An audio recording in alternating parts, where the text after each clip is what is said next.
युद्धाचा 3रा दिवस. चला शेवंती यायचे बोलवायला मतदान करायला जायचं आहे.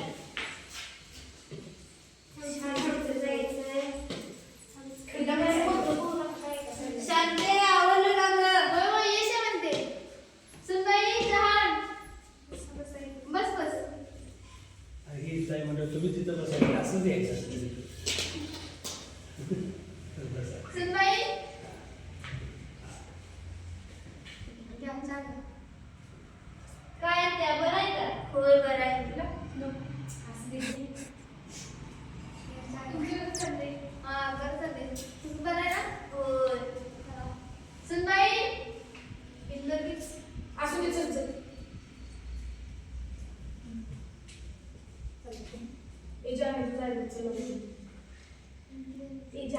कसं चल जायचं ना? होय होय जाऊयात की थांबा आल्यावर. झालं का सगळं? हो हो तुमचं. हो. अगं आता आमचं आहे ना मग तुम्ही हे शांत बसा. ए मिनू चल लवकर. परत गर्दी होते. चल चल करून येऊया. वाटते बाई तुम्ही कुठं. मतदान कराय. काय गरज नाही बसायचंच. असं कसं? काय सांगते इथे. काय माहिती मलाच माहित नाही. थांब विचारू मला. काय ग काय झालंय. अगं ही म्हणते मतदान करायला नको. का ग. तिथं आपल्याला जायला सोय नाही आणि यांना कुठे घेऊन जायचं. अधिकारच ह्यांच्या हातात काठी आणि आपल्याला आपण जायला आपली तिथं सोय नाही आणि यांना कुठे घेऊन जायचं.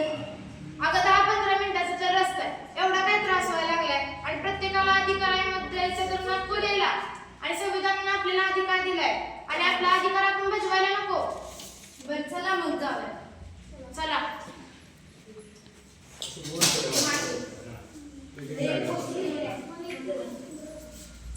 भारत हा लोकशाहीचा देश आहे आणि आपल्याला संविधानाने प्रत्येकाला मतदान करण्याचा अधिकार दिला आहे. तो मतदानाचा अधिकार आपल्यापासून कोणीही हिरावून घेऊ शकत नाही. त्यामुळे चला मतदान करूया. देश